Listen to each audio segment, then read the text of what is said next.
မဆုံးနိုင်မယုံနိုင်ကြတဲ့ဘဝထွေထွေတန်တရာအထက်ထက်မှာတတ္တဝါများစွာတို့သည်ထုထွေဆန်းပြားသောအဖြစ်မျိုးနဲ့ကြုံတတ်ကြရပါလေကျမဖို့တော့ကျမသည်ငရဲအိုးရဲ့နှကန်းဝဘဝသို့ရောက်ခဲ့ရမှနိဗ္ဗာန်တည်းဟူသောရွှေပြည်ရိပ်သာသို့ကူးမြောက်ခဲ့ရသူဟုဆိုခဲ့ပါလေတို့ဖြစ်၍အကျဉ်သူတယောက်သည်ကျမကဲ့သို့ပင်အစင်းရဲ့အကြက်တဲဆုံးအခြေသို့ရောက်ခဲ့ပါလျင်ဘဝကိုအရှုံးမပေးမှုပဲမိမိတို့အကောင်းဆုံးအမြင့်ဆုံးသောဘဝသည်လည်းရှိနေသေးတယ်ဆိုတဲ့အကြောင်းကို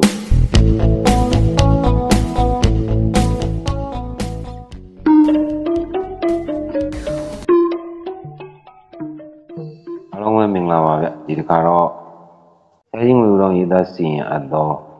ဘုရားစာပကြီးပထမတွဲမှကုံတလာဆိုတဲ့ဝတ္ထုကိုဖတ်ကြားတင်ဆက်ပေးပါမယ်ခင်ဗျာကုံတလာအခန်း1မျက်စိနားနာလျာကိုယ်စိတ်တည်းဟူသောအခန်းထက်6ပါးနှင့်အစဉ်အတန်အနက်အရသာခန္ဓာကိုယ်အတွေ့အထိအတွေ့ခေါ်တည်းဟူသောအတိုက်တဲ့6ပါးတို့ထိတွေ့ကြသောအခါဆိုင်ရာရှင်မောရှင်ဘက်တံပြုတ်တရားတို့ပွားစီပေါ်ပေါက်လာကြမည်ဖြစ်သည်ရူပရမဏသက္ကုဝိညာဏဓာတုယာတန်တမယုတ်တကနိသဓမ္မနံအာရမဏပစ္စေနာပစ္စယောစသည်ဖြင့်ပဋ္ဌာန်းဒေသနာတော်ကြီးတွင်ဘုရားရှင်ဟောတော်မူသည့်အတိုင်းဖြစ်ပေ၏တို့ရတွင်အစင်းနှင့်အတန်တို့၏အခန္ဓာနှစ်ပါးဖြစ်သောမျက်စိနှင့်နားတို့ကိုမူအခြားအာယုံများထက်အရေးပါအစွမ်းထက်လာသောကြောင့်သတ္တနာနှစ်ပါးဟုသိကြခွဲထုတ်ဟောတော်မူသည်အဓိပ္ပာယ်မှာမြင်ချင်းကြားချင်းသည်ဟူသောအာယုံတို့၏အစိုးအကောင်းကိုလိုက်၍အကောင်းကိုတော်လည်းဖြစ်စေသည်အဆိုးကိုတော်လည်းဖြစ်စေသည်လူလိမ္မာတော်လည်းဖြစ်စေသည်လူမိုက်တော်လည်းဖြစ်စေသည်နိဗ္ဗာန်သို့လည်းပို့စေနိုင်၍ငရဲသို့တော်လည်းပို့စေနိုင်သည်ဤတရားတော်ကိုထုတ်ဖော်၍ပြရခြင်းမှာကျွန်မသည်ဤတရားနှစ်ပါးတွင်ထူးထူးခြားခြားသက်ဝင်ခဲ့သောကြောင့်ဖြစ်ပါ၏အရှင်အင်္ဂုလိမာလအရှင်သေဝလိအရှင်မကုမာရမာတာစသဖြင့်သာသနာတော်သို့ထူးထူးခြားခြားဝင်ရောက်ထွက်မြောက်ကြသူဘုရားရှင်၏သားတော်သမီးတော်များစွာတို့အနက်ကျမသည်လည်းသူတော်ကားတို့ထက်ထူးခြားသောသတ္တနာနှစ်ပါးခံစားမှုကြောင့်ဘုရားရှင်သာသနာတော်သို့ထူးထူးခြားခြားရောက်ရှိလာသူဟုပင်ဆိုရမည်ဖြစ်ပါ၏ကျမသည်ငရဲအိုး၏နှကန်းဝသို့ရောက်ခဲ့ရမှနိဗ္ဗာန်တည်းဟူသောရွှေပြည်ရိပ်သာသို့ထူးထူးခြားခြားကူးမြောက်ရောက်ရှိခဲ့သူပါသည်မျက်စိနှင့်အစဉ်အာယုံနားနှင့်အကြားအာယုံတို့ထိတွေ့ကြသည်ဆိုရ၌တန်တရာတစ်လျှောက်တွင်ပုထုဇဉ်မှန်သမျှတို့နေ့စဉ်နှင့်အမျှဆိုသလိုထိတွေ့နေကြမည်ဖြစ်နေရကဓမ္မကဲ့သို့ထူးထူးခြားခြားထိတွေ့သူများကိုထောက်ပြစေရှိပါ၏ဥပမာအားဖြင့်ဘုရားရှင်တက်တော်နောက်ပိုင်းတွင်ဒေသစာရီလှည့်လည်ရင်းရွာကြီးတရွာသို့ရောက်သောအခါထူးထူးခြားခြားတွေ့ကြရသောနကုလမာတာနကုလပိတာအဖိုးကြီးအဖွားကြီးနှစ်ဦးကိုထောက်ပြနိုင်သည်ရွာသားကြီးအဖိုးကြီးအဖွားကြီးနှစ်ဦးသည်ဘုရားရှင်ကိုတွေ့သည်နှင့်တပြိုင်နက်နှစ်ပေါင်းများစွာကွဲကွာနေသောသူတို့၏သားဟူ၍တန်းတန်းမတ်မတ်ဆွဆွဲပါလေသည်ဤ၍ဤမြနှစ်ပရိစေရကြောင်းကွဲကွာနေရပါသောကောဟုဘုရားရှင်အားပင်မေတ္တာစိတ်အမြင်ဖြင့်အပြစ်တင်ရင်းတဆိုင်မဲ့မဲ့လှုပ်ကြွေးပြုစုကြသည်ကိုဘုရားရှင်ကိုယ်တော်တိုင်ကအလိုက်သင့်စွာဖြင့်သိခံတော်မူသောအခါနောက်တော်ကတပည့်တန်ဃာတို့အံ့ဩကြရသည်ထိုကဘုရားရှင်ကခြေသားတို့မအံ့ဩကြနှင့်ဤဒါယကာကြီးဒါယကာမကြီးတို့သည်ဘဝပေါင်း4000တိုင်တိုင်အဆက်မပြတ်ဘာကြီးအဖြစ်၎င်းဘာတွေအဖြစ်၎င်းမိခင်ဖခင်ဖြစ်၎င်းငါဘုရားနှင့်တော်ဆက်ခဲ့ဘူးလေသည်ထို့ကြောင့်ယခုဘဝတွင်ယခုလိုတွေ့ရှိရ၌မိရင်ဖခင်တို့၏မေတ္တာဖြင့်ပင်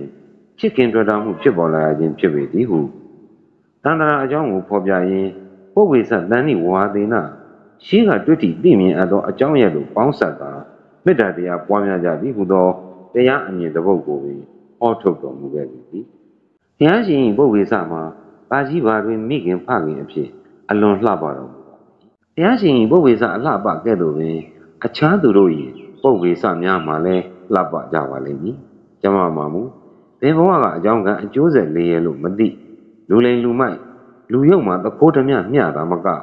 မင်းမြင့်မင်းတန်သိနေသူကိုမှပုဗ္ဗေစမိပါလိမ့်သည်ခံနှင့်ကျမဘဝတစ်သက်တာတွင်အထူးခြားဆုံးသောခံစားမှုပြောင်းလဲမှုကြီးနှစ်ရပ်ကိုတွေ့ကြုံခဲ့ရသည်ထိုနှစ်ရပ်မှာကျမအနှစ်သက်ဆုံးသောလင်ကိုရရှိခြင်းနှင့်အရာသာတကာတို့၏ထိပ်ပန်းဖြစ်သောဝိမု ക്തി ဓမ္မရတ္တလွတ်မြောက်ခြင်းငြိမ်းချမ်းမှုတရားအရာသာကိုရရှိခြင်းဖြစ်သည် တို့ရတွင်ဤကဲ့သို့ကန်စာတာပါလေသည်မသိထိုပြောင်းလဲမှုကြီးများကိုရရှိခံစားရလေတိုင်းဖြောင့်မြောင်ဖြူဖြူမရှိခဲ့ပါဘူးအဲဒီနေ့မနေ့ကအိမ်မော်တယောက်နဲ့အဝတ်စင်တစ်ခုအတွက်ဆွေးနွေးရွေးချယ်လျက်ရှိစဉ်အောင်မလေးပြသေးပါပြီခမဟုတေးလူမျိုးကအတန်ဖြင့်ဆွဲဆွဲငင်ငင်အော်ဟစ်ညင်းညူသောအတန်တန်သည်ကျမတို့တိုက်ခန်းစီသို့ဝှေ့၍ဝဲ၍တက်လာသောကြောင့်အတန်လာရာပြတင်းပေါက်စီသို့ကျမတို့အပြေးအလွှာသွားရောက်ကြည့်ရှုကြသောအခါကျမတို့အိမ်နဲ့မလန်းမကမ်းမှရှိတဲ့လမ်းလေးကအစုံတွင်လူအများစုယုံကြည့်ရှုနေကြသည်ကိုတွေ့ရပါသည်လူအများအလဲတွင်အထက်ပိုင်းကိုဝစ်ကြီးနှင့်လူရွယ်တယောက်ကိုလက်ပြန်ကျိုးတုပ်ကာဘရင်အာနာသားကြီး၄ယောက်ကတယောက်တစ်လက်စီကျင်းကိုစီဖြင့်တအားလွှဲ၍တရွှန်းရွှန်းရိုက်နေကြသည်ကိုမသိမကွဲတွေ့မြင်ရသည်ကျင်းချက်ကြလေးတိုင်းနာကျင်လွန်းသဖြင့်အော်ဟစ်တန်သည်ကျမတို့စီသို့ဝေ့၍တက်လာသည်ကျမတို့ရာဇကြိုပြည်၌သခိုးလူလိန်လူယုံမှစားသောရာဇဝတ်ကောင်များကိုအပြစ်ရသည့်အခါတိုင်းစိုးခြင်းပူခြင်းသည့်လူရှုပ်လူဝေများအတွက်နမူနာဖြစ်စေရန်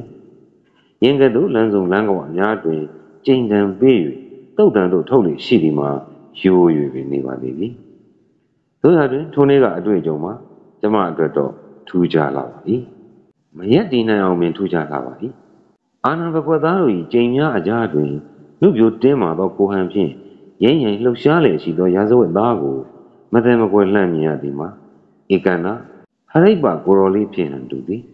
ဟရိပ္ပကိုရော်လေးဟုစောဝင်မိသောအခါကျိန်ချက်ကြောင့်နာကျင်စွာအော်ဟစ်လိုက်သောအတန်များသည်အခြားသူတို့အဖို့ကရုဏာတပ်ဖွဲ့များဖြစ်နိုင်တော်လဲကျမအဖို့မူကျိန်တစ်ချက်ကြသည်ကိုမြင်ရတိုင်းဆူးရှက်လေးတွယ်သောအော်တန်ကိုကြားရတိုင်းကျမ၏အသေးနှလုံးသို့ကိုယ်တိုင်ခံစားရသည့်အလားထူးထူးခြားခြားဆူဝင်သည်နာကျင်သည်တို့ဖြစ်၍ကိုတော်လေးဟုတ်၏မဟုတ်၏သိတာရန်ကျမ၏လက်ဆွဲအိမ်ပေါ်မှလေးတယောက်အားချက်ချင်းပင်သွားရောက်ကြည့်ရှုရန်ဆေလွတ်လိုက်သောအခါအိမ်ပေါ်မှပြန်လာပြီးကိုတော်လေးအစ်စ်ပါပဲတခင်မလေးရှင်သူ့အသားဖြူဖြူလေးမှာသွေးတွေတကိုယ်လုံးစီကြလို့ကျိန်ချက်တန်ရာတွေပြည့်နှက်နေပါပြီကျမကိုမြင်တော့အကူရှာလုံးလို့ထင်ပါရဲ့စူးစူးရှာရှာကြည့်လိုက်တဲ့ကိုတော်လေးရဲ့မျက်လုံးဟာကျမအသင်းနှလုံးကိုပေါက်ထွက်မတတ်ပါပဲဟုပြောသောအခါကျမအဖို့မူးမေလဲကျသွားလို့မတတ်ခံလာရပါသည်။သောဖြစ်ရာသူ့ကိုရခင်ကချစ်ခဲ့မိပြီးယခုတကယ်ချစ်နေပြီကိုသိသောကျမအဖို့သူ့ဒုက္ခမှာအစွမ်းကုန်ကဲ့တင်ရန်ဆုံးဖြတ်လိုက်ပါသည်။သူကတွင်ထိုအစွမ်းကိုအဖေတို့အမေတို့သာတတ်နိုင်ပြီဖြစ်သောကြောင့်အမေကချက်ချင်းသွားရောက်ခေါ်ပေးရန်အိမ်ပေါ်မှကိုဆေးလွတ်လိုက်ကအမေရောက်လာရင်ပုံမူလေးနဲ့စေရန်ကျမတို့ဝတ်စင်ထားသမျှကိုဖယိုဖယဲဆုပ်ဖြန့်ကျဲလိုက်ပြီးအိမ်ယာပေါ်တွင်တလူလူတလိမ့်လိမ့်နဲ့အကြီးဆုံးသောအပူရုပ်ဆောင်နေလိုက်ပါသည်ကျမမျောလင့်ထားသည့်အတိုင်းအမေဒီချက်ချင်းပင်ရင်းဘက်စီတီနှင့်ရောက်လာပြီးကျမကိုပွေ့ပိုက်၍အကျိုးအကြောင်းကိုအရေးတကြီးမေးလိုက်သောအခါကျမကပုံမှန်သည်ထက်အပူအမုံများဖြစ်ဆွက်ပြောလိုက်ပါသည်သမီးကိုချစ်ရင်သူ့ကိုချက်ချင်းကယ်တင်ပေးရမယ်အမေတို့ကဲနိုင်မယ်အမေတို့မကယ်လို့သူသာတည်သွားမယ်ဆိုရင်တော့သူမတည်ခင်ကျမအရင်တည်မှအမှန်ပဲပြီးတော့သူ့လုံခြုံရေးအတွက်ကျမစီခေါ်လာရမယ်ဟုတ်လဲအချိန်မရတော့တဲ့ဖြင့်ကျမကြီးအလိုဆန္ဒကိုအပြည့်စုံပြောပြလိုက်သည်အကြောင်းမှာအမေတို့အဖို့ဒိုးရတော်သမီးဖြစ်သည်ကျမထက်မိသည့်ပစ္စည်းမိသည့်အကြောင်းရန်မြပို၍အရေးမကြီးသည့်အချက်ကိုသိသောကြောင့်ဖြစ်ပြီသည်သမီးကလည်းမကြောက်ဝင်မနာတာအယုတ်ဆိုးလိုက်တာသမီးရဲ့ရန်စွာသားတကုတ်ကမှလင်တော်ရမယ်လို့ဘယ်မှာဖြစ်နိုင်ပါမတော့တခြားဘသူကိုသမီးလိုချင်တယ်လေအမေတို့ငွေနဲ့လဲပြီးချက်ချင်းရအောင်လုပ်ပေးပါမယ်အခုဟာတော့သမီးရောအမေတို့ရောသူများတရွေးပဲပြက်လိုက်မျောရမယ်ကိစ္စကြီးအမေဒါတွေပြောမနေနဲ့သမီးအကုန်လုံးသိတယ်စဉ်းစားနိုင်တယ်အမေတို့ရှေ့ရမှာကြောက်သလားသမီးတွေမှာကြောက်သလားဒီနှစ်လမ်းမဆုံးဖြတ်ပြီးတော့အမေပါသိလို့လေကျွန်မအစွမ်းကုန်ဖွင့်ပြောလိုက်မယ်အခုရာဇဝတ်သားကိုတော်လေးကသမီးရဲ့လင်းအမေရဲ့သမီးရဲ့လင်းတော်ခဲ့ပြီးပြီဟုတ်အမေနာကိုဆွဲ၍မတိုးမကျန်နဲ့လှုပ်ဆက်ခင်းလိုက်တော့အခါအမေမျက်လုံးသည်ပြုတ်ကျဲသွားရင်ဘုရားတရားအော်မြည်ကချက်ချင်းပင်ထွက်ခွာသွားလေသည်ဧကန္နအမေသည်အဖေထံသို့အကူကြီးသွားတောင်းပြီးဖြစ်သည်ကျမတွေ့သည့်အတိုင်းပဲအဖေသည်လည်းကျမအခန်းတွင်သို့ရောက်လာသောအခါအဖေကိုမူအတန်ပင်ရှက်လာသဖြင့်အိမ်ယာပေါ်တွင်ကြောခိုင်း၍နေလိုက်သည်အဖေသည်ကျမကိုချော့တယ်လည်းမန်တယ်လည်းနှင့်အမျိုးမျိုးပြောနေသည်ပါသည်တို့ကကျမသည်အနေငယ်များအလျှော့မပေးပဲလိုချင်သည်ကိုမရလျင်မုတ်ချသေးဝဲဝင်တော့မြည်ဟုအပူရုပ်ကိုဆောင်ထားသည်အမှန်အပြင်လည်းထိုအချိန်ကကိုတော်လေးအပေါ်သို့ကျမ၏ချစ်နေခဲ့သောအဖြစ်မှာသူ့ကမှမရလျင် တေးရကောင်းတေးရဟမ်ဟုထင်ခဲ့မိပါသည်ကျမ၏ဆန္ဒအမှန်လျင်ဖြစ်နိုင်သည်များအလိုလိုက်ခဲ့သောမိဘနှစ်ပါးသည်တစ်ဖက်တွင်အချိန်မီကတင်ရမည်ရာဇဝတ်သားအတွက်ကြာကြာစဉ်းစားမနေနဲ့သူတို့အချင်းချင်းခေါင်းချင်းရိုက်ပြီးတိုင်ပင်ပြီးမှအခန်းထဲမှာအဖေထွက်ခွန်သွားပါတယ်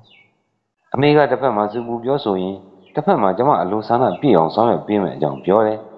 အဲ့ဒီအတွက်ကြောင့်အမေဘာကိုတအားနိုင်ရင်အပူရုပ်ကိုတဖြည်းဖြည်းပြင်းတယ်အဖေလိုတထေးတို့အဖို့ရာဇဝတ်သားတစ်ယောက်ကိုကယ်ဆယ်နိုင်မှုနီးလန်းနေများစွာရှိပါတယ်အဲ့ဒီအတွက်အဖေဒီကိုတော်လေးအားအိမ်တို့ခေါ်လာမျိုးကိုနားတဆွန့်ဆွန့်ဖြင့်နေရပါတယ်တိတ်မကြပါဘူးညနေဆောင်မှာပဲကိုတော်လေးကနောက်ဖေးတကားကအိမ်ထဲကိုရောက်နေပြီဖြစ်ကြောင်းအိမ်ပေါ်မှာကသတင်းလာပို့တယ်ကျမသည်အောက်ထပ်သို့ချက်ချင်းဆင်းသွားတယ်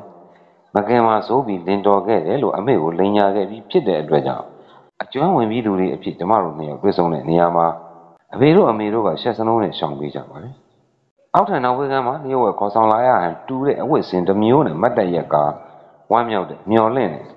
ရခင်ကလိုပဲတက်မှတ်တဲ့အတိတ်ပဲမျိုးစုံမျက်လုံးနဲ့ဖလိုက်ပါကိုတော်လေးဟာခန်းကြီးအဝကကျမဝင်လာတာကိုတွေ့တယ်နဲ့တပြိုင်နက်လက်နှစ်ဖက်ကိုဆန့်တန်းပြီးအိုးမင်းစုရာတိတချစ်နမမောင်တော်ဟရိတ်ပါရောက်လာပြီလေလူတတ်တော်တို့ရဲ့ထုံးစံကံမကောင်းအကြောင်းမသိလို့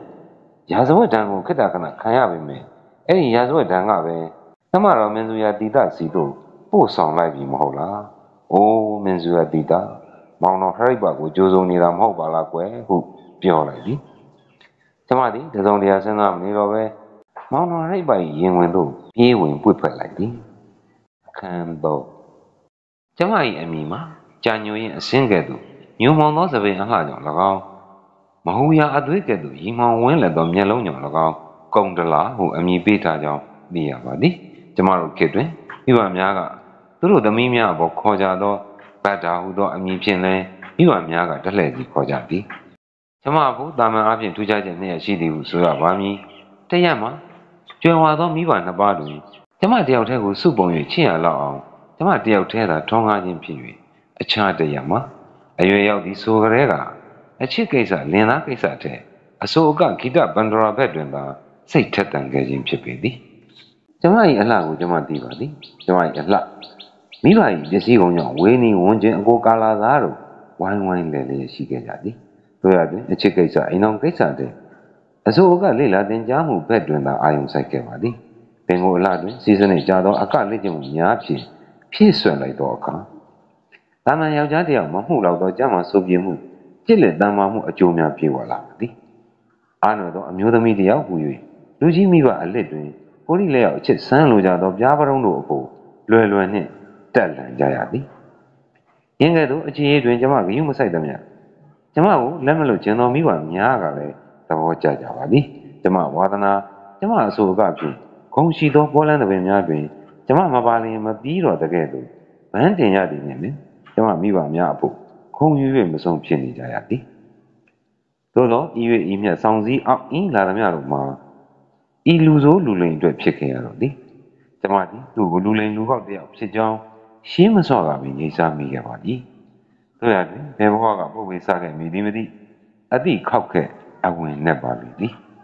တစ်ချိန်သောအခါကလူသည်ရာဇကြိုတို့ရသေးရောင်ရောင်မှုစရာရောင်ရောင်အသွင်ဖြင့်ရောက်လာခဲ့ပြီသူ့ရိတ်သား၌သူနှင့်တစ်ချိန်တွေ့ခွင့်ကြုံသောအခါသူသည်ကဘာဦးကဖရိတ်ပဗြမာမင်းအဖြစ်မှဆင့်သက်လာသူဖြစ်၍ကျမသည်ထိုစဉ်ကသူ၏အချစ်ဦးမင်းစုရာတိတဖြစ်ခဲ့သည်ဟုဆိုသည်တွေ့ကြရစိတ်ကူးရင်ဇလန်းဖြင့်ကျမကိုသိမ့်ပွင့်မှန်သိတော်လဲကျမသည်သူစကားကို၎င်းသူ့ကို၎င်းနှစ်သက်ခဲ့မိပါသည်ထိုအကျိုးဆက်ကြောင့်ယခုသူကျမရှေ့မောက်သို့ရောက်ရှိလာခဲ့ပါပြီတွေ့သည်ဆိုလျင်ပင်သူ့လိန်လက်စာဖြစ်သောဟရိတ်ပါနှင့်မင်းစုရာတိတဇလန်းတော်ကိုပြန်ကောက်ပါသည်လိန်ပါစီသူ့အစင်းကိုမြင်လျင်သူ့အတန်ကိုကြားလျင်ကျမ၏အသေးနှလုံးကိုတနှုံနှုံထိုးကျင်လျက်ရှိသောကျမဆန္ဒပြေဝမှုကိုသာပဓာနထားလိုက်ပါသည်တန္တရာဘဝတစ်ခုတွင်တွေ့ကြုံခဲ့ဟန်တူသည့်မမြင်ရသောအကြောင်းရည်သည်ကျမ၏အသေးနှလုံးသို့ခိုင်မြဲစွာချီနှောင်ထားသည်ထို့နှင့်ကျမသည်ကျမ၏တန်ရောစဉ်စီဝိုင်းကျမ၏ရင်ဝင်သို့ရောက်လာသောသူ့အားအချစ်ဒီဟုသောရစ်ပလင်တွင်မနှင့်လိုအပ်သောသူ့အမှုအကျင့်များကိုကြောခိုင်း၍ကျမ၏တကိုယ်လုံးကျမ၏တဘဝလုံးကိုဟရိတ်ပါဆိုသောလူလိမ်အချစ်နတ်ဘလူသို့စရေးလိုက်ပါသည်ရင်းသို့အချစ်နတ်ယူပူးဝင်မှုစိတ်အလိုလိုက်မှုကြောင့် ကျမကိုကောင်းဝင်းကျင်ဒဏ်ကိုပြင်းပြင်းထန်ထန်ခံရသည်အကြောင်းပါကကျမမိဘ၏ပစ္စည်းကုန်သိက္ခာကုန်ကြောင့်သူနှင့်သူ့အပြစ်အားလုံးကိုအဘယ်မျှဖုံးကွယ်လျှို့ဝှက်ထားနိုင်သည်ဆိုစေပတ်ဝန်းကျင်တစ်ခုလုံးကသိကြသည်ဖြစ်သည်ထို့ကြောင့်ကျမကိုရောကျမမိဘများကိုပါပတ်ဝန်းကျင်မျက်စိအားလုံးတို့စိန်ကားလာကြသည်ရှုတ်ချလာကြသည်တာယာကျပြန်သောကျမတို့ဝန်းကျင်စီးဝိုင်းပြီးတနေ့တခြားကျင်းမြောင်သေးသိမ့်လာသည်ရာဇဝတ်ပြစ်မှုတန်းလန်းကြီးတွင်သူ့ကိုလျှို့ဝှက်ခြင်းနှင့်အတူကျမကိုယ်တိုင်တနေ့တခြားအိမ်တွင်းပုံလျှို့ဝှက်သူဖြစ်လာသည်ဖြစ်ပါစေကျမတို့မှာသုံး၍မကုန်ဖြုံး၍မကုန်နိုင်လောက်အောင်ပစ္စည်းတနာရှိသည်ကိုယ်နေရာကိုယ်တိုက်ခန့်ကြဲကြဲပြန့်ပြန့်ရှိသည်ကျေးဇူးတင်၍မဆုံးနိုင်သောကျမမိဘများကကျမအပေါ်သို့သူတို့အချစ်အားလုံးကိုစုပုံထားရခြင်းသည်သာလျှင်အဓိကဖြစ်တဲ့ကဲ့သို့ကျမဒီဟုသောအမိုက်မှအဖို့လဲသူ့ရင်ဝင်သူ့ချစ်ပရိယေများအကြားသို့စုဖို့သွင်းထားရခြင်းသည်သာအဓိကဖြစ်ခဲ့ပါသည်တို့ဖြစ်၍ကျမသည်သူ့အလိုကိုအစွမ်းကုန်လိုက်လျောသည်မကောင်းကောင်းကြောင့်ကျွေးမွေးသည်သူပျော်ပိုက်နိုင်သည်ထင်သည့်နီလန်းမှန်သမျှအစွမ်းကုန်ပြုလုပ်ပေသည်သူရာဇဝတ်ပြစ်ဒဏ်မှလွတ်ကင်းသည့်အကြောင်းကိုသူ့တပည့်သူ့အတိုင်းဝိုင်းဆိုသူများသည်တစတစနှင့်သိလာကြသောအခါတယောက်ပြီးတယောက်ဆိုသလိုသူ့ထံသို့ရောက်လာမိကိုကြသည်ကျမသည်ထိုသူအလုံးကိုလည်းသူ့ကြောင့်သိမ်းသွင်းလက်ခံသည်ပတ်ဝန်းကျင်ရှားမလာသောကျမတို့အဖို့ထိုသူများနှင့်ပင်အညီးဖြစ်ရသည်သူ့အတိုင်းဝိုင်းကြောင့်ကျမတို့တိုက်ခန်းတွင်အတန်စီစီကားကားဖြစ်လာသောအခါရံဖန်ရံခါတွင်နာမည်ကျော်အကသပင်များကိုစွတ်စွတ်ကိုငွေပေး၍ငှားပြီးသူနှင့်သူ့အတိုင်းဝိုင်းကိုဖြေပြောစေသည်အကသခင်လောကနတ်၏သမီးပြိုတယောက်ဖြစ်ကြသောကျမကိုယ်တိုင်ကလည်းကိုယ်အစွဲပုတ်ဝါဒနာကိုအရင်ဒီကအကသပင်တွင်ပါဝင်ရင်းဖြင့်သူတို့ကိုဖြောပြရင်းပြောရပါသည်သို့ဆိုလျှင်သူ့ဘဝသည်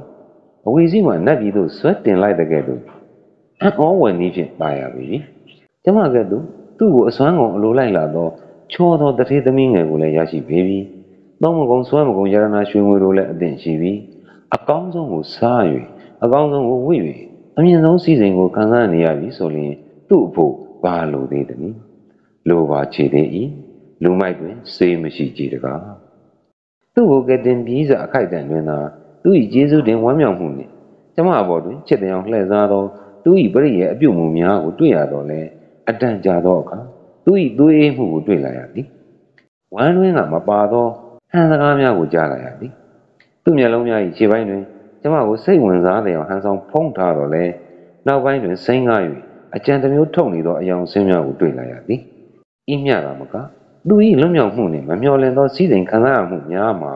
စေဝါမန္တန်ကြောင့်သာဖြစ်လာရကြောင်းမထိတတိပြောဆိုလာသည်လူမမြင်သောအချိန်တွင်သူတစ်ပည့်အချို့နှင့်အပြင်သို့ထွက်၍တရက်စနှစ်ရက်စပျောက်ကွယ်နေသည်များလည်းရှိလာသည်မိတို့ဖြစ်စီချစ်ဘလူဖန်စားဆဲဖြစ်သောကျမသည်သူ့အပြစ်များကိုမမြင်နိုင်သေးအချစ်ဖြင့်ဖုံးလွှမ်းထားဆဲဖြစ်သည်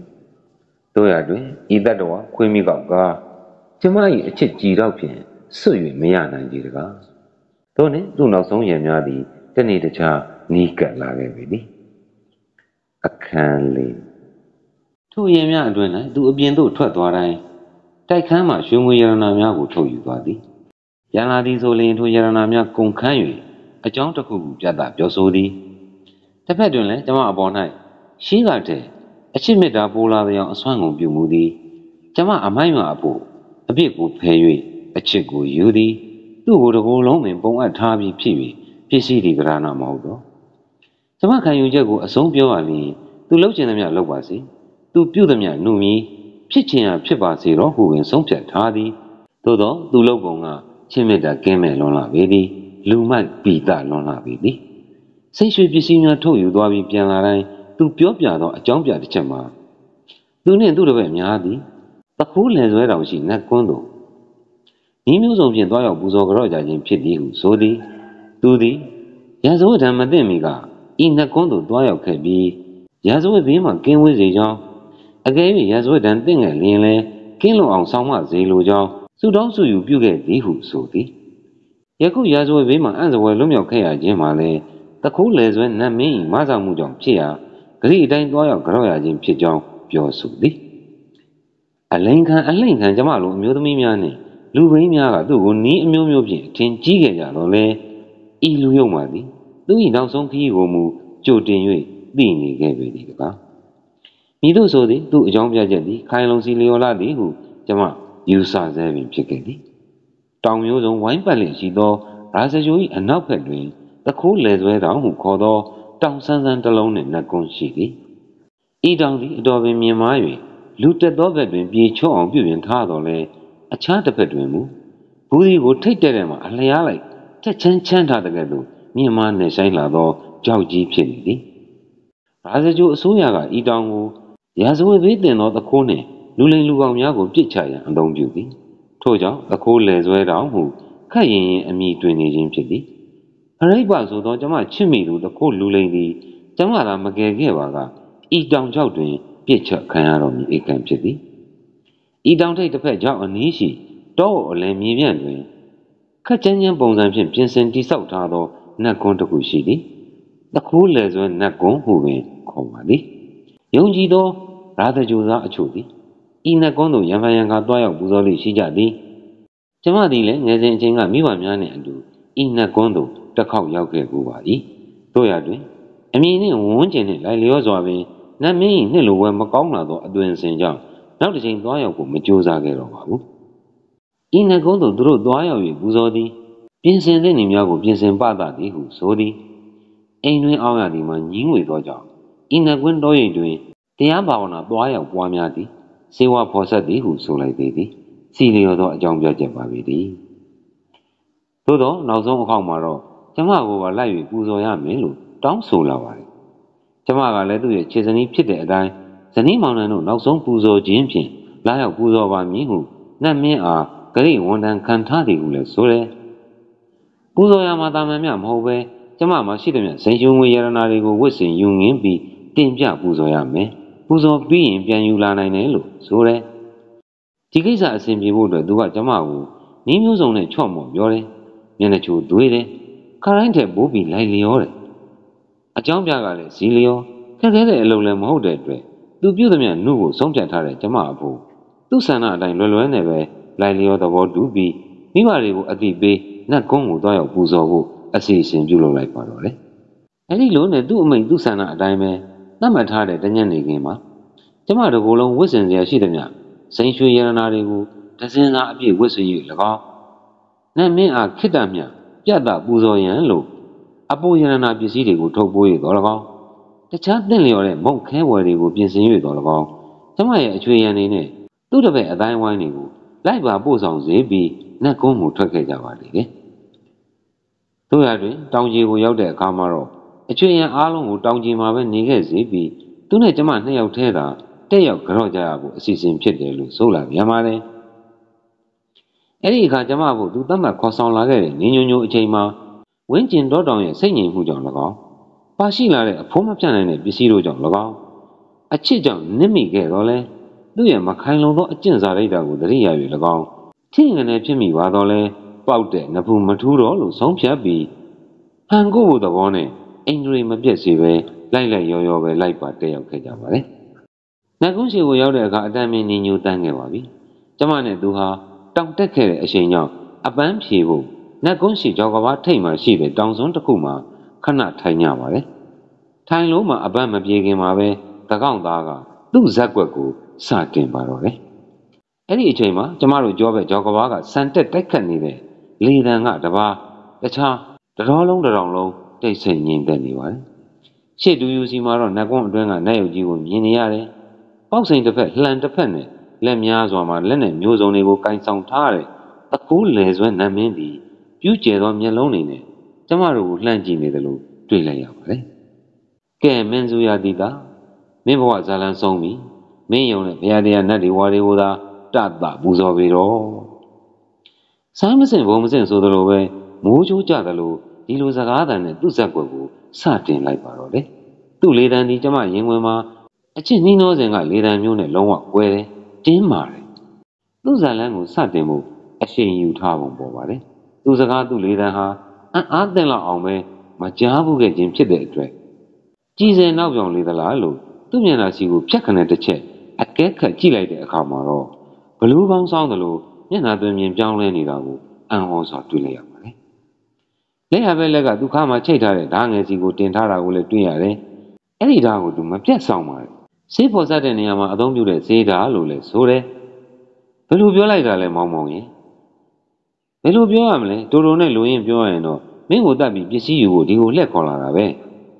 ဲဒီလိုမကြည်စားကောင်းပါဘူးကြည်စားနေတာမဟုတ်ဘူးကုန်တလားမင်းကိုတတ်ပြီးပစ္စည်းကိုယူမှာမင်းတကူလုံးကပစ္စည်းကိုချွတ်ပြီးအသက်ခံမလားဒီတိုင်းပဲအသက်ခံမလားချိန်မရှိဘူးကြက်ရတာရွေးပြီးတော့တန်တရားရှိစရာမလိုတော့ပါဘူးကျမအတန်ဟာတင်းမာတဲ့တင်းမာလာပါတယ်သူ့မျက်နှာသည်လည်းကျန်းတဲ့ကျန်းလာတယ်သူ့အမူအရာဟာပြောင်းလဲတဲ့ပြောင်းလဲလာပြီးကိုတွေ့ရတဲ့အတွက်ကြောင့်ဖြစ်ပါတယ်ပစ္စည်းလိုချင်လို့လူတတ်မယ်ဆိုတော့ရည်စရာကြီးပါလားဘာဖြစ်လို့လဲဆိုတော့ရှင်ကကျမကိုကျမပစ္စည်းရှိသမျှကိုရနေတဲ့ဟာပဲရနေပေမဲ့ဒီနည်းနဲ့မလိုချင်ဘူးကုန်တလားလွတ်လွတ်လပ်လပ်လိုချင်တယ်ငါနေချင်တယ်လို့နေမယ်ငါသွားချင်တဲ့စီသွားမယ်ငါမှသွားစရာလုပ်စရာတွေအများကြီးရှိသေးတယ်ဘယ်တော့မှကျမအပေါ်မှာမသုံးခဲ့ဘူးတဲ့မင်းလုံးငါလုံးနေနဲ့သုံးလာတဲ့အခါကျမအဖို့ရင်နွေးအောင်နာကျင်မိပါတယ်သူ့ဘောကိုသဲကျွေလို့မတတ်ချစ်တဲ့မိယာမှာသူ့ဘက်ကဟန်လုံးပြီးစောင်းထားတဲ့မင်းသားကောင်းကျွတ်ကြတဲ့အထိကျမအဖို့မနာနိုင်သေးပါဘူးအချစ်ဆိုတာဟာဆိုးရွားလာပါတယ်ကိုကိုတတ်တော်အံ့ဆဲတဲ့အချိန်ထိတောင်လှည့်စားရစ်ပတ်လျက်ရှိနေသေးတယ်အဲ့ဒီအတွက်ကြောင့်ဖြစ်လာခဲ့ရင်ဖြစ်နိုင်တဲ့နီးနဲ့သူ့လောဘသူ့ဆန္ဒကိုငြင်းချမ်းစေခြင်းပါသေးတယ်ရှင့်အသက်ကိုကယ်ဆယ်ခဲ့တဲ့သူပါပြီးတော့လေတော်ဟိတ်ကုန်တလားမင်းတို့မိန်းမတွေမှာအဆက်ဆိုတာရှိတယ်လားအချက်နဲ့ပတ်သက်လာရင်တော်တိုးစင်ကန်းအရန်ယုံကြည်မှုနဲ့မင်းတို့မိန်းမတွေမှာအဆက်မရှိဘူးဆိုတာငါမသိတာမှလို့ပြီးတော့ငါအသက်ကိုကယ်တယ်ဆိုတာမင်းကိုမင်းအထင်ကြီးနေတာမင်းမကယ်လည်းငါ့ကိုကယ်မဲ့မိန်းမတွေတထေးတွေအရာရှိတွေတပေါင်းကြီးကွာအိုးနို့ပေမဲ့ကျမကရှင့်ကိုအသက်နဲ့ထက်တူချစ်ခဲ့သူပါမှန်တယ်မင်းကငါ့ကိုအသက်ပေးပြီးချစ်တယ်ငါကမင်းပစ္စည်းကိုအသက်ပေးပြီးချစ်တယ်အခုငါမင်းပစ္စည်းကိုလိုချင်တယ်အသက်ပေးပြီးချစ်ပြီတော့ရှင်ကပြောတော့ရှင်နဲ့ကျမကကဘာဦးကလေးကချစ်ခဲ့ကြတာဆိုရှင်ကဟရိတ်ဘဗြမာကြီးဆိုကျမကမင်းသူရာတိတမင်းသမီးလေးဆိုဘယ်တော့မှမခွဲဘူးမခွာဘူးဆိုမင်းတို့မိန်းမတွေက10လုံးကုန်လို့တောင်ချီးမှန်းမသိကြပဲကိုကွမင်းကအခြေယူအတွေ့ယူလို့ငါဘာမှကိုလုံးပုံခဲ့ပေမဲ့ငါ့ကိုတော့လူလိန်လူညာတခိုးဆိုတာသိမှတ်ထားတယ်မလားမှန်နဲ့ငါတခိုးလူလိန်လူညာပဲလိန်နေခိုးတယ်ဒါငါအကျင့်ငါအလုပ်ပဲကဘာဦးကဆင်းသက်လာတဲ့ဟရိတ်ဘဗြမာလောင်းဆိုတာလည်းမှန်နဲ့မင်းကမင်းစုရာတိတဆိုတာလည်းမှန်နဲ့သို့ပေမဲ့အခုဘဝကိုမင်းနဲ့ပေါင်းပြီးပြီနောက်ဘဝတွေမှာအကြောင်းသိရင်ပေါင်းရလေဦးမယ်အခုဘဝမှာတော့မင်းတက်တန်းကုန်ပြီမင်းနဲ့အမေးပြေလုံးနေဖို့အချိန်မရှိတော့ဘူးကောင်းကံသူကလေးကိုဆူတောင်းပြီးတော့ကုန်တလားဤစကားအဆုံးမှာပဲကျမကိုတကယ်တတ်တော်မယ်အဟန်နဲ့ကြောက်တုံးမော်ထိုင်နေတဲ့ကျမလက်ကိုစောင့်ပြီးဆွဲလိုက်တဲ့အတွက်ကြောင့်သူ့စီကိုရိမ့်ပါသွားပါတယ်လက်တစ်ဖက်နဲ့ခါးကြမှာထိုးထားတဲ့ဓာတ်ကိုထုတ်လိုက်တာလည်းတွေးလိုက်ရပါတယ်ပစ္စည်းလောဘကြောင့်ကျမကိုဘယ်လိုနီးနဲ့မှတက်ညာတော့မှာမဟုတ်ဘူးဆိုတာကိုသူ့လေဆံသူ့စကားသူ့အမူအရာတွေကိုမြင်ရခြင်းအပြင်ကျမနားလည်လိုက်ပါပြီတို့ဖြစ်၍ကျမရဲ့စိတ်အနေထားသည်ကြီးစွာသောအချစ်မှကြီးစွာသောအမုန်းတို့အံ့မွေရာပြောင်းပြန်လည်သွားပါတယ်ယခုတော့ကျမရဲ့အလှည့်ကိုရောက်လာပြီဖြစ်ပါတယ်တို့ရတွင်အမုန်းကိုပြ၍မဖြစ်သေးတို့ဖြစ်၍ကျမအားတတ်တော်အံ့ဟုခက်ချမ်းဆွဲယူလိုက်သောအချိန်တွင်သူ့မျက်နှာတူယူသောအချစ်ဤဝါသောမျက်လုံးဖြင့်စူးစူးဆိုင်ဆိုင်ကြည့်ရှုရင်းနောက်ဆုံးတောင်းပန်လိုသည့်အဟန်ဖြင့်သူ့ခြေနှစ်ဖက်ကိုတိမ်မွေ့စွာပွေ့ဖက်လိုက်ပါတယ်ကောင်းပါပြီဟရိတ်ဘမောင်တော်ရဲ့ဖြစ်ရဘဝကနမတော်မင်းစုရာတိတစောင့်မျှော်နေပါမယ်ငကိုကလေးကအသက်ပေးချစ်ခဲ့သူမို့အခုလဲအသက်ကိုပေးဖို့နည်းနည်းလေးမှတာဝန်မကြီးပါဘူးမောင်တော်ကြိုက်တယ်လို့သာစီရင်တော်မူပါနှုတ်ပေမဲ့အသက်ကွဲလူမတတ်ချစ်ခဲ့ရတဲ့နှမရဲ့အချစ်မောင်တော်ကိုအစွမ်းကုန်ကူညီခဲ့တဲ့ကျေးဇူးတရားလေးတွေထောက်ထားပြီးနှမကိုအချိန်ကလေးနည်းနည်းပေးတော်မူပါမောင်တော်ကိုဒီဘဝမှာနောက်ဆုံးကြော့ရင်းဟောကနတ်မင်းကြီးကိုလည်းကြော့ရင်းနဲ့နှမအင်မတန်ချစ်မြတ်နိုးတဲ့အကနဲ့မောင်တော်ကိုလှက်ပတ်ကြော့ရင်းကပြပါရစေခွင့်ပြုမယ်မို့လားမောင်တော်စကားအဆုံးမှာသူ့ကိုကြော့တောင်းပန်ရင်းတိမ်မွေ့စွာနောက်သူအနှဲငယ်ဆုပ်လိုက်ပါတယ်သူဟာတောင်ဆောင်နဲ့ကိုကြော့ကိုအကြောင်းပြစကားပါလာမှုကြောင့်အနှဲငယ်ကိုချိန်တန့်သွားတယ်ကျမရဲ့အကမှာလည်းဆွဲနေခဲ့သူဖြစ်တယ်အဲ့ဒီအတွက်ဒေဂနီးမှာသွေးယူသွေးတန်းနဲ့တောင်းပန်သူကိုလိုက်လျောတဲ့အနေနဲ့ကောင်းပြီအချိန်နည်းနည်းပဲပြေးနိုင်မယ်ကြိုက်တယ်လို့လုပ်ပြီးတော့လို့ခွင့်ပြုပါတယ်အဲ့ဒါကြောင့်ကျမဟာစကားထူထူမပြောတော့ပဲသူ့ကိုဥသုံးချိန်တိုက်ကကျမရဲ့ခြေပြောင်းခြေဆောင်လက်ကြံကုန်ကာကြိုးဖြင့်ပရိလက်ကောက်တို့ကိုချွန်းချွန်းမြည်စေရင်ကာကြိုးကိုစတင်လိုက်ပါတယ်ကာကြိုးနဲ့သူ့ကိုတစ်ပတ်လှည့်ကြော့တယ်၎င်းသားသည်ကျမရဲ့အကနဲ့အမူအရာမှာနစ်မွန်းသွားတဲ့အဟန်ဖြင့်ကြောက်ကဘာဘက်ကိုနီးတဲ့ကြောက်တုံးပေါ်ကိုရွှေ့ပြီးထိုင်ပါတယ် အဲ့ဒီအတွက်ကြောင့်ကျမရဲ့ကံကြမ္မာအလှက်ပတ်သည်ကျမဘက်ကိုရောက်လာပြီလို့ကြိတ်ပြီးပြောင်းလိုက်မိပါတော့လေဒုတိယတစ်ပတ်သူ့ကိုလှဲ့ကကာကြိုးတစ်မျိုးပြောင်း၍ကာတယ်သူကနှစ်သက်ဟန်နဲ့အပြုံးကလေးတစ်ချက်ဝင်ရင်ကြည့်ရှုတာကိုတွေ့ရပါတယ်အမှန်တကယ်တော့ကျမဟာကျမရဲ့အင်အားကိုအကွက်ကြကြအသုံးပြုနိုင်မှုအကနဲ့ထုတ်ယူနေခြင်းဖြစ်ပါတယ်တတိယအပတ်မှာတော့ကျမဟာရှိသမျှအင်အားကိုအသုံးပြုတော့အံလို့ပြင်းထန်စွာလှုပ်ရှားသောကကွက်ဖြင့်စတင်လိုက်ပါတယ်ကာရင်ကြော့တယ်လို့နဲ့သူ့အနီးကိုရောက်သွားတယ်အဲ့ဒီနောက်သူ့ကိုပွတ်ဖက်ကြော့တယ်လို့နဲ့ကာကြိုးနဲ့ပွတ်ချီလိုက်တယ်သူ့တစ်ကိုယ်လုံးကကျမရဲ့တန်ဆွမ်းတဲ့လက်တွေမှာမြောက်ပါလာပါတယ်အဲ့ဒီနောက်မှာတော့ကျမရဲ့ရင်ဝင်မှသည်ခဲတစ်လုံးကိုပြစ်ချလိုက်တဲ့ကဲ့သို့ကြောက်ကဘာတော့အောက်ကိုကားကနေကျသွားပါတော့တယ်အားကနေစူးစူးဝါးဝါအော်လိုက်တဲ့အတန်းဒီသာတွက်တင်တန်နဲ့ရိုက်ရီးပြီးဝိယူလဲ၍ကြံရစ်ခဲ့ပါတော့တယ်အခန်းကကျမဘာလုပ်ရမလဲကျမမသေးတော့လဲကျမရဲ့အသည်းနှလုံးများသည်လူမြတ်ရောင်ဆောင်ခဲ့သောလူယုံမှနဲ့အတူတွဲပါသွားတယ်လို့ထင်လိုက်ရပါတယ်မိဘအိမ်ပြန်လို့လည်းမဖြစ်နိုင်တော့ပတ်ဝန်းကျင်အတိုက်အဝန်းတို့လည်းပြန်ဝင်၍မဖြစ်နိုင်တော့မိတို့ပြောရမည်နီအဘဲဘုံအကြောင်းပြမြင်နီလောကအလဲတွင်ကျမ၏အဖြစ်ဆိုးများမှာတင်ရသည်ကမှကောင်းနိုင်အောင်ဟန်ဟုထင်မိပါတယ်ချိန်ကလည်းနေလုံးပြောက်ခဲ့ပြီရင်းတို့ဆိုရင်မချီနိုင်မချနိုင်တဲ့အိမ်မက်ကဘာထဲကိုရောက်နေသလိုပါလာတဲ့ပစ္စည်းတွေကိုလည်းသတိမရကိုကလေးလံတဲ့ပစ္စည်းတွေကိုလည်းချွတ်ပစ်ပြီးနတ်ကုန်းရှိမှရှိတယ်မရောက်ဘူးမသွားဘူးတဲ့လမ်းကလေးအတိုင်းရောက်ချင်ရရောက်စီတော့လို့ချိန်မဦးဒူးတက်ရကိုရှောက်ခဲ့ပါတော့တယ်လမ်းကလေးဟာရေးရေးမြဖြစ်ပေမဲ့ပျောက်မသွားဘူးတောင်အောက်ကိုဆင်းတဲ့အခြားလမ်းတစ်ခုဖြစ်နေတာကိုသိလိုက်ရပါတယ်ကျမဟာအမှတ်မတင်သောအသည့်နဲ့တောရိပ်တောကြားကလေးတွေကိုဖြတ်ကျော်ကအတန်ငယ်သွားမိတဲ့အခါမှာတော့တောတန်းကလေးတစ်ခုရဲ့အကွေ့တောဆက်မှာကမ္မထမ်းကျောင်းလေးတွေအစီအီကိုဝါးကနေတွေ့လိုက်ရပါတယ်ကမ္မထမ်းကျောင်းလေးတွေစီကအမျိုးသမီးတို့ရဲ့တာယာတဲ့အတန်နဲ့တရားစာပေရွတ်ပတ်တန်တွေကိုလည်းတာယာနာပြောဝဲကြားရယုံမျှမကသူတော်စင်ယောဂီအဝတ်တို့နဲ့လှုပ်ရှားသွားလာလျက်ရှိတယ်အမျိုးသမီးအချို့ကိုလည်းဘိုးတော်ဝါလှမ်းမြင်လိုက်ရပါတယ်ဝမ်းမြောက်လိုက်တာမှပြောစရာမရှိတော့ပါဘူးကျမဖို့အသင့်လျော်ဆုံးအမှန်ကန်ဆုံးနေရပါပဲမလှတဲ့ဘဝကိုအစပြောင်နှိမ့်မြုပ်လို့ကျမအတွက်ဒီနေရာထက်လျော်ကန်းတဲ့နေရာဘယ်မှာရှိပါတော့မလဲဒါကြောင့်ကျမဟာခြေလမ်းလေးတွက်လက်တက်ကြွစွာနဲ့ဒီရိတ်တာတွေကိုချိုးဝင်လိုက်ပါတယ်ကံကောင်းလိုက်တာမှသူတော်စင်အမိများသည်ပျောက်ဆုံးနေသောသမီးတစ်ယောက်ပြန်ရောက်လာသည့်ပမာကျမကိုကြီးမားသောမေတ္တာကရုဏာအသိမ့်မွေ့ဆုံးသောအပြုအမူတွေနဲ့စီချိုထွေးပိုက်ကြပါလေရာဇဂိုရဲ့ထင်ရှားတဲ့အမျိုးသမီးတရားကိုင်းတရားရိပ်တာတစ်ခုပါပဲနောက်တစ်နေ့မှာတော့ကျမဟာဂိုင်းဝင်ယောဂီမဲအသွင်ကိုကူးပြောင်းပြီးဖြစ်ပါတယ်သူတို့လိုယောဂီမဲဘဝကိုကူးပြောင်းတဲ့နေရာမှာလွယ်ကူလာတာတော့မဟုတ်ပါဘူးဂိုင်းစည်းကမ်းအရကျမရဲ့သပင်ချင်းကိုအတုပဘာဝနာတင်ရင်ဒစည်းမုံနဲ့ညှပ်ပြီးအနှုတ်ခံရပြီးမှယောဂီမဲဘဝကိုရောက်ပါတယ်ဒါပေမဲ့အသက်ကိုပါဆုံးလို့ထားတဲ့သူဖြစ်တဲ့အတွက်ဒီကိစ္စဟာတာမန်မျှပဲဖြစ်ပါလို့လေကျမရဲ့အမြင်ရင်ကုံဒလာမှယောဂီမဲဘွဲကုံဒလဂေတီဖြစ်လာပါတော့လေတို့ရတွင်ဤရိတ်တာသည်အကြောင်းဆိုင်လာသလိုကွန်းထောက်ခဲ့ရသောကျမအတွက်အမြင့်ဆုံးသောတန်တိဒုက္ခဘဝအဆုံးစွန်ကမဟုတ်လေသေးပါဘူးအဲ့ဒီအချိန်ကရာဇဂိုမှာသာသနာတော်အခြေစိုက်မိပြီဖြစ်တယ်ဘုရားရှင်ရဲ့လက်ရတော်ရန်အက္ခတာဝကကျမမောင်တော်ကြီးကျေးဇူးရှင်ကြီးရှင်သာရိပုတ္တရာကိုတော်ကြီးနဲ့တွေ့ရလို့တရားအလင်းပညာအမြင်ရရှိတဲ့အခါကျမှဘုရားရှင်သာသနာတော်ကိုကူးပြောင်းပြီးသာသနာတော်ရဲ့အမြင့်ဆုံးသောတန်တိဒုက္ခဝိမု ക്തി ရတ္တဓမ္မကိုခံစားရပါတယ်ထို့မြတာမကဘုရားရှင်ကိုတော်နဲ့ဖူးမြော်ခွင့်ကြုံတဲ့အခါမှာတော့ဘိက္ခုနီတစ်ပတ်မှများစွာတို့မှာဗိမ္မထေရီဥပ္ပလွန်ထေရီစတဲ့ထိပ်သီးဘိက္ခုနီအမကြီးများနဲ့တန်းတူရည်တူထားပြီးခိဗ္ဗပညာဣတရက်ဘွယ်သူအမည်နဲ့ပဲဘွက်ချီချီးမြှင့်ခြင်းခံရတဲ့အတွက်ကျမအဖို့ပီတိဖြစ်ပြီးမဆုံးနိုင်တော့အောင်ရှိရပါတော့တယ်မဆုံးနိုင်မယုံနိုင်ကြတဲ့ဘဝအထွေထွေတန်တရာအထက်ထပ်မှာတတ္တဝါများစွာတို့သည်ထူးထွေဆန်းပြသောအဖြစ်မျိုးနဲ့ကြုံတတ်ကြရပါတယ်ကျမအဖို့တော့ကျမသည်ငရဲအိုးရဲ့နှကန်းဝဘဝသို့ရောက်ခဲ့ရမှနိဗ္ဗာန်တည်းဟူသောရွှေပြည်ရိပ်သာသို့ကူးမြောက်ခဲ့ရသူဟုဆိုခဲ့ပါတယ်တို့ဖြစ်၍အကျဉ်သူတယောက်သည်ကျမကဲ့သို့ပင်အစင်းရဲ့အကြက်တဲဆုံးအခြေသို့ရောက်ခဲ့ပါလျင်ဘဝကိုအရှုံးမပေးမှုပဲမိမိတို့အကောင်းဆုံးအမြင့်ဆုံးသောဘဝသည်လည်းရှိနေသေးတယ်ဆိုတဲ့အကြောင်းကိုအမျိုးသားတွေကိုညွှန်ပြလိုခြင်းဖြစ်ပါတည်းဗီဒီယိုကတော့ဒီမျှပါမယ်ဒီဗီဒီယိုနဲ့ပတ်သက်လို့ဝေဖန်စရာအကြံပြုစရာရှိတယ်ဆိုရင် comment မှာရေးထားကြလို့ရပါတယ်